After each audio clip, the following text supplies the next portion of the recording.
Closing, in closing. In closing. Pero, bigyan mo ng papel. Tayo na kilala ng ating community.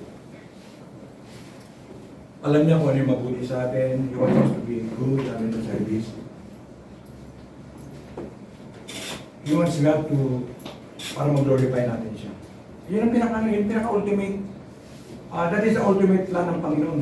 Kaya lang nagkaroon tayo ng sinful nature in us. Kaya nga reformation, recreation. Because kasi tayong malambot tayo, mahina tayo. We are a sinner. We are whatever. Ang sabi nga noon, we have a sinful nature. Pero paano mawala yan? We have to receive the Lord Jesus Christ. Ano man yung pinagdadaanan natin, sinabi ko kanina, pagkatiwala natin sa Panginoon. Siguro sa kita yung lahat ay yung pumigit. So walang bibigit ha. Lahat to close your eyes at meron lang mabasahin. Amen. This is a challenge for us. Thank you.